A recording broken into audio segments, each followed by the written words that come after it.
Tantor Audio, a division of Recorded Books, presents The Last Charge of the Rough Rider, Theodore Roosevelt's Final Days, by William Elliott Hazelgrove, narrated by Danny Campbell.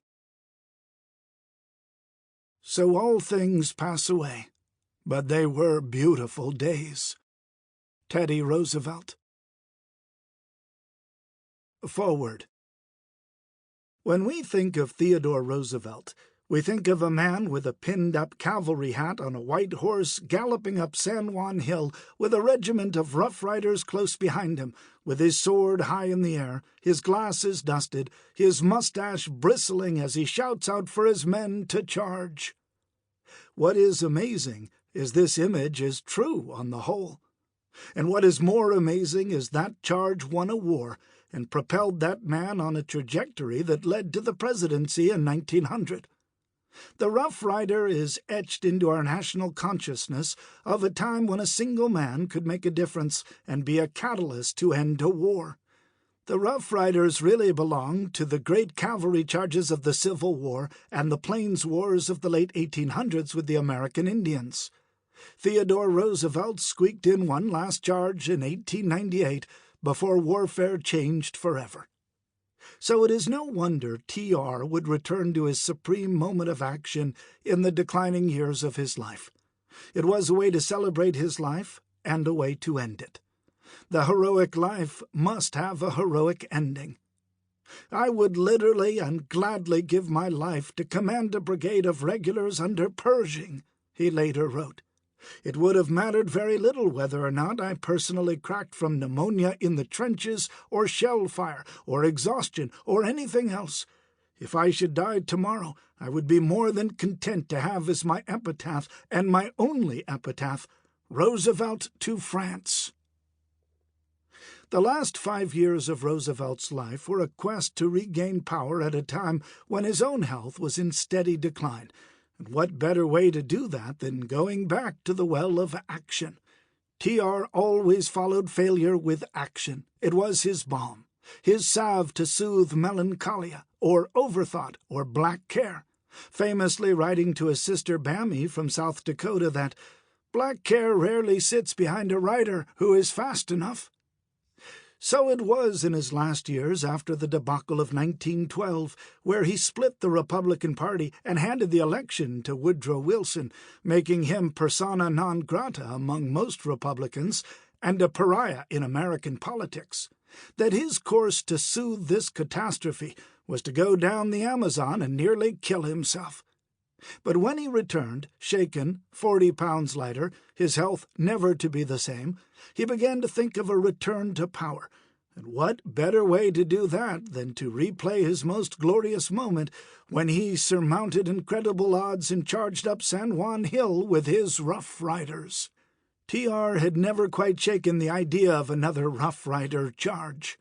When war almost broke out with Mexico, he had let President Wilson know he could be ready at moment's notice with a division of Rough Riders to go fight the Mexicans. War did not break out, but this let Woodrow Wilson know that his nemesis of the 1912 election, who had hurled invectives his way during the campaign and had kept up a steady barrage after the campaign, was not going away any time soon.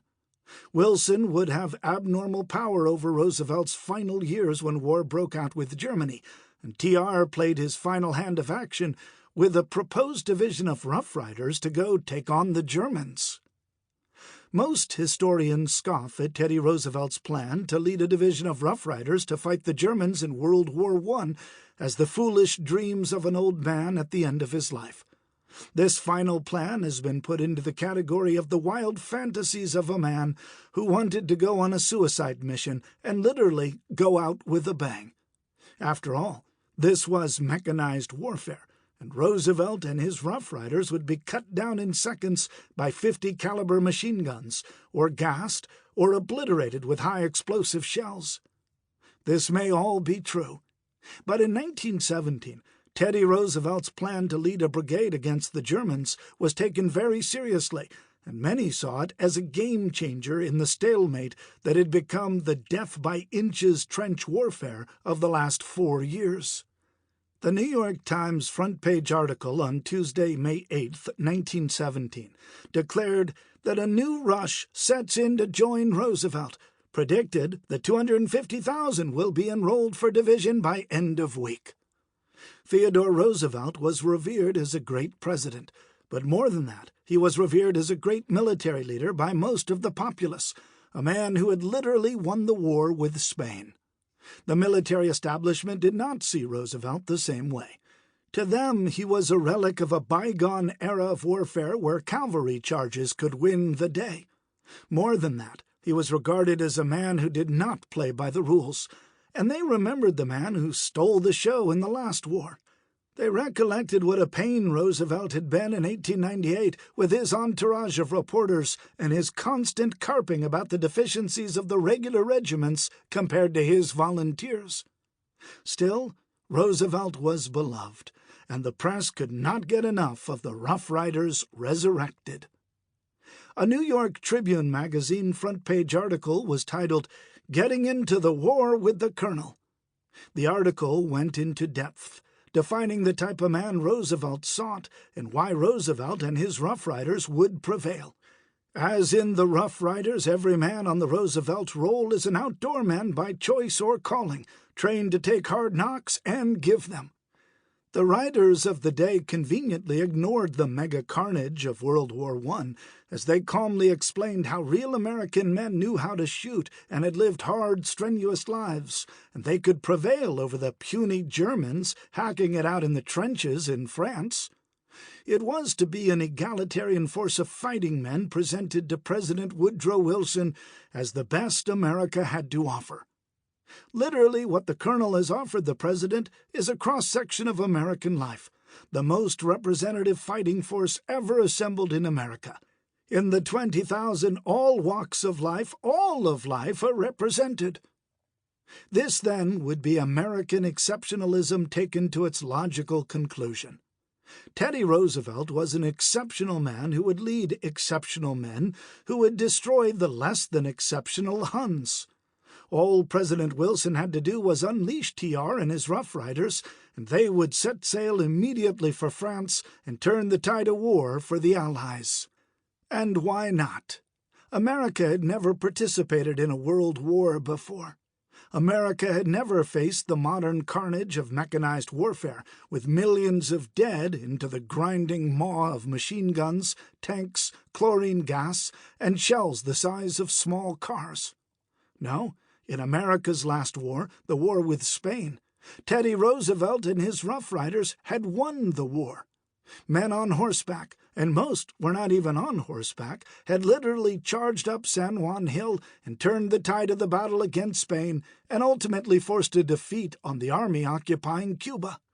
A contingent of cowboys, New York socialites, roughnecks, lawyers, doctors, coal miners, a virtual smorgasbord of men largely without military training, except that which Roosevelt and Lieutenant Colonel Wood had been able to give them hurriedly in Texas, sailed over to Cuba, and with American courage, fortitude, grit, insanity, the Spanish soldiers claimed the Americans were crazy and just kept coming even though they were shooting them down from entrenched positions, had forced the Spanish into an untenable position and won America's first foreign war. So why should this war be any different? A naive assumption. But in the 20 years that had passed since Roosevelt led his men to glory and death against the Spanish, the view of warfare had not changed in America. One American, a real outdoors, dead-eye shooting American, a rough-and-tumble cowboy, a frontiersman, could easily defeat 10 men from any other country.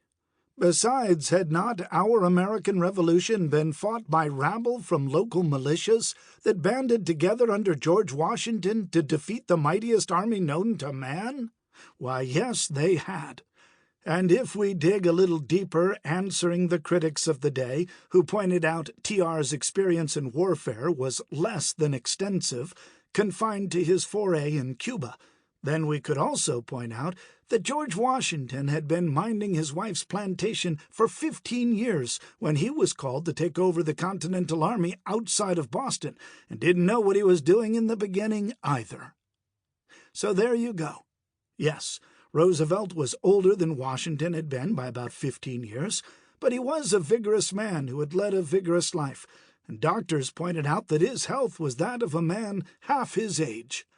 This was not true, but it didn't matter. American exceptionalism would take care of the rest.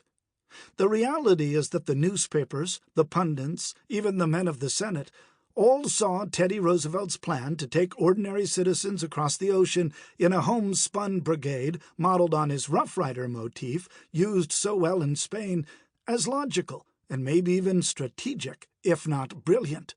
The Europeans themselves were begging for American troops, and the French premier was fairly salivating at the prospect of a Rooseveltian division led by none other than the TR himself, as a way to counter the dark gloom that had descended on the Allies as the Germans launched another offensive. Even if Roosevelt and his division were obliterated, then so much the better. The Americans would be in it, following up with a bloodlust to avenge their dead president. And they may have been right. The PR bonanza of Theodore Roosevelt on a white stallion leading the 1st American Division against the Germans would have been titanic. The Germans, too, would have known that the Americans had joined the fight, and the sense of dread that 1,000,000+ men were on the way would be palpable. People all over the world would take heart that a great man like Teddy Roosevelt had put Americans on the line, and if he were killed, which surely he would be, well then, what a lightning rod that would be for the mega-bolt of pent-up American might that would fry the Germans in their trenches. There really was an upside to what many regarded as another crazy scheme by the kamikaze that was Teddy Roosevelt. TR really just had to get beyond the Princeton president turned American president, whom he had spent the last 5 years turning on a spit over the Roosevelt coals of indignance and vituperation on Wilson's lack of action against the Germans. Now that the war had begun, TR began his campaign to woo the coldly reticent academician and convince Wilson it was in both their interests that he go to France for a final glorious charge that would help the Allies and give Roosevelt the fitting epitaph the man of action required. For he was not a well man, and TR, who had always said he would work up until he was 60, was now 58, and he knew full well that this would be the final charge of the Rough Riders for him. From 1917 to 1919, the race was on against his rheumatism, gout, septic infection, high blood pressure, obesity, a rheumatic heart, pleurisy, a ticking embolism, pathogens in his blood, a bad leg from an accident, a bullet in his chest from an assassination attempt. This would all be behind him once he saddled up and faced the oblivion of the German machine guns on his white steed. A shadow of himself, he was still the beloved man of his country, headed for another run for president in 1920. He was still giving speeches, writing for several magazines, positioning his sons to get into the fight before it was all over, holding court at Sagamore Hill, keeping a wary eye on Woodrow Wilson, all the while plotting a political comeback after his devastating loss of 1912. Win, lose, or draw, the final charge of the Rough Riders would solve all his problems. If he lived, he would surely be president in 1920.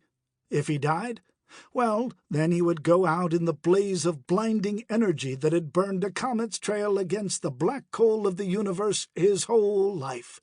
Inaction was the only real enemy, and Woodrow Wilson was the keeper of that poisoned arrow. Teddy Roosevelt just had to take it from him. Prologue. Destiny.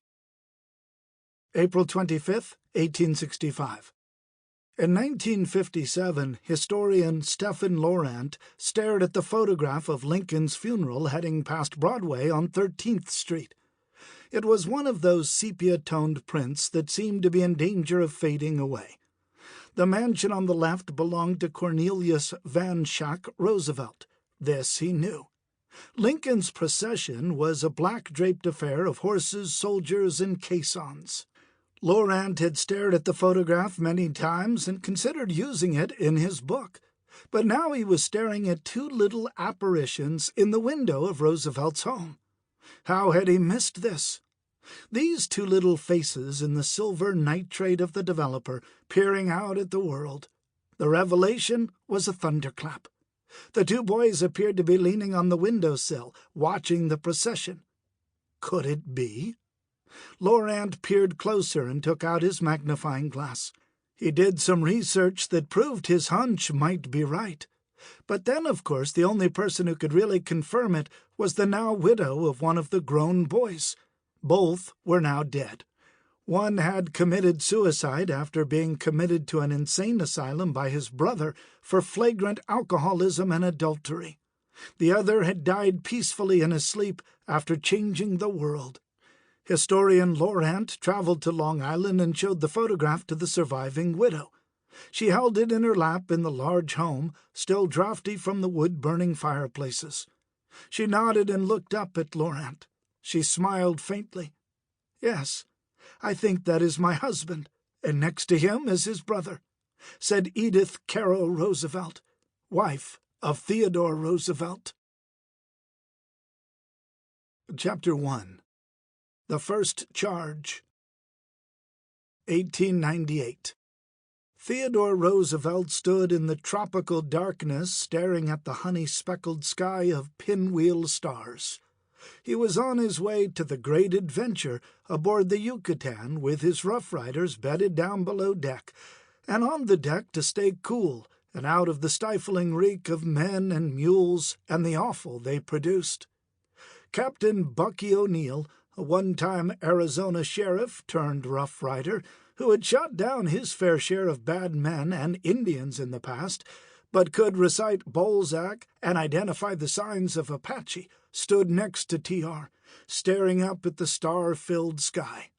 Die or win. Roosevelt was headed for what he would later refer to as his crowded moment, and standing in the close warmth with the whoosh of the great ship the only sound. Heading down toward Cuba, he looked for answers in the heavens. Who would not risk his life for a star? Bucky O'Neill murmured, and Teddy turned to the grizzled officer and nodded. It was just the answer he was looking for. The next day they came to a halt off the coast of Cuba and awaited orders. Roosevelt and his Rough Riders gazed at the island nation they had come to liberate from the tyrannical rule of Spain. Every feature of the landscape, wrote Richard Harding Davis, was painted in highlights. There was no shading. It was all brilliant, gorgeous, and glaring. The sea was an indigo blue, like the blue in a washtub. The green of the mountains was the green of corroded copper. The scarlet trees were the red of a Tommy's jacket, and the sun was like a limelight in its fierceness. T.R. and his men had a lot of time to gaze at the tropical paradise, as battle orders didn't arrive until the following evening for the 31 transport ships. Roosevelt out west in the Badlands had patented a war dance when he shot his first buffalo, and he repeated it for the troops when he got the news they would be going in. He put his hand on one hip, and then, waving his hat in the air, he danced like a Russian cowboy, singing, "Shout hurrah for Erin go bragh, and all the Yankee nation." His men were much amused, and his officers drank a toast that night, raising their cups, "To the officers, may they get killed, wounded, or promoted." The night was long, as men contemplated their fate. Some knew they would never sleep again. Others, like Roosevelt, saw only glory ahead. After a naval bombardment, the Rough Riders disembarked onto a slimy wooden pier, with their ships riding up and down in the surf like elevators. Horses were simply pushed into the sea, with a hope they would swim to shore. Many drowned until a bugler sounded his horn, and the horses headed for shore. For Roosevelt, the cosmic moment of the night before had given way for the very terrestrial work of getting men and horses ashore off a ship that was moving up and down. His two horses were not to be pushed into the water, but offloaded per his instructions. T.R. swore, snorted, gesticulated in the hot Cuban sun as he watched his horse rain in the face, lowered to the water in a harness. A sudden breaker caught the horse, and before she could be released, the horse drowned. Roosevelt was outraged and, snorting like a bull, split the air with one blasphemy after another, wrote Albert Smith, the Vitagraph cameraman. Not to be caught again in the crosshairs of the red-faced Roosevelt, the men were so tenuous in handling his second horse, Texas, that she hung in the air with legs dangling above the water like a trapeze artist looking for land until Roosevelt roared out, "Stop that goddamned animal torture!" Texas was then unceremoniously dropped into the water, where she swam to shore. Roosevelt, who had landed with not much more than his toothbrush and extra glasses sewn into the brim of his hat, turned to look at the leafy, steaming green effulgence that was Cuba. The 43-year-old former Assistant Secretary of the Navy could only marvel at the events that had brought him so close to having his crowded hour. Ever since his own father had hired a substitute for himself in the Civil War, young Teddy had fantasized about the highest baptism for a man, that of being blooded in battle. Not that he blamed his father for hiring the substitute. He would never blame Greatheart for anything, the only man he ever admitted to being afraid of. But still there was that one blemish on the great edifice that he could never quite reconcile, and so for his own life it had become an obsession to find his own moment, his own crowded hour, where he could put himself to the ultimate test, and to do this he had created his own war. When Secretary of the Navy McKinley had gone on summer vacation, his young Assistant Secretary of the Navy set about firing up the battle fleet by filling the ship's bunkers with coal, positioning the ships to be ready to go at a moment's notice, and basically putting the U.S. Navy on a war footing. When the Maine obligingly blew up in Havana Harbor, T.R. tendered his resignation, told his wife Edith and 4 young children goodbye, and set about rounding up cowboys from his ranching days, socialites, Harvard men, and politicians from his own patrician class, and then headed off to Texas to march and gallop in the dust after being outfitted in an immaculate gray and gold-fringed cavalry uniform from Brooks Brothers. Reporters had flocked to San Antonio, Texas, to watch Roosevelt and his Rough Riders charge across the dusty prairies, writing in romantic terms about the men who would go first to Cuba to fight the Spanish. Remember the Maine, remember the Maine. Banners flew from ships, from trains, as the Rough Riders journeyed to their disembarkation point. Women and children gave them flowers. Letters promised love and marriage for any Rough Rider who made it through the war. Teddy Roosevelt and his Rough Riders boosted circulation for newspapers across the country. Beyond the cowboys, it didn't hurt that a few senators' sons had joined as well. Craig Wadsworth, a nephew of Congressman James W. Wadsworth, had joined and was front-page news. The papers quickly built the Rough Riders into a new brand of supermen. Judging from the reports of the surgeons who have examined the men who enlisted here, there never was such a body of men in the world enlisted in the regiment. They are the flower of American manhood, and of the regiment fully 9/10 are men who have college diplomas. They are nearly all able to bear their own expenses. Many of them are millionaires, and every man of the 1,200 has joined the regiment out of pure patriotism and for the one purpose of fighting. Most of the men were not millionaires, but no matter. The Rough Rider was part cowboy, frontiersman, Ivy Leaguer, millionaire, scout, soldier, an omnibus of American character bundled into one man on a horse who would show American strength to the world. The Kansas City Star led with a star-studded headline, "New York heavy swells bound for the front," and went on to stress that though the Rough Riders had their fair share of leaders in the cotillions given by the 400, the egalitarian nature of the Rough Riders was preeminent. New York's men of fashion will ride flank to flank with the untamed cowboys of the wild and woolly West, and there will be no good lines drawn. One man will be as good as another in this organization, physical strength and endurance being the only qualification. Even the trip down to Florida to disembark was a publicity junket, with every train stop met with cries of "Where's Teddy?" Eventually, Roosevelt obligingly came out to wave or speak to the crowds. America was going to fight the Spanish to free the Cuban people, and this great foreign adventure was the first war since the Civil War that bound the nation together in common cause against oppression and barbarity. And the man with the brimmed hat, spectacles, riding boots, and the gray and yellow tunic was going to lead the way. His former boss, Secretary of the Navy John D. Long, wrote that Roosevelt might well be crazy after he turned in his resignation to go fight in Cuba.